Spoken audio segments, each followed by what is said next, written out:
I'm Howard Hale with the Horseman's Corner, bringing you useful information from people involved with the world of horses. I'll be back with today's guest right after this. Here's a website you should visit when you have a minute. That's horseman'scorner.com. Good horses for sale there. New content 6 days a week on horseman'scorner.com.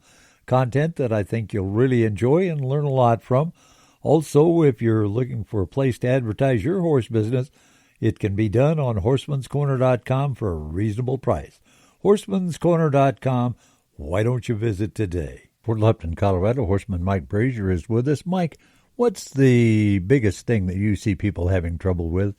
Probably the biggest thing I see with people is understanding that with a horse, it's leadership. I had a friend of mine, he's an older horseman, and he said that he feels like that's one of the number one problems that people have is understand that a horse needs one thing, and that's a leader. And if he doesn't have a leader, he'll become the leader. What I see a lot of times when we come to these deals is it's not that people don't want to be the leader, they just don't know how to be the leader. Or they've been taught that if I give him enough treats, he'll like me. What I find is that's not usually the case.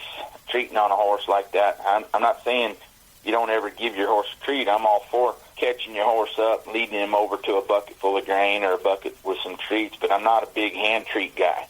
And so I find that one of the biggest things I see is just the lack of respect between the horse and the human, and it goes both ways because the horse kind of runs over the human because the human thinks that he's done the right thing by letting that horse crowd him. Well, and then when they don't want the horse to crowd him, then they go to jerking on him, and the horse is just sort of confused. Fort Lupton, Colorado, horseman Mike Brashear, thanks for joining us. Always great to have you along. Remember why we have Christmas. That's the birth of Christ. May God bless. Join us again, won't you?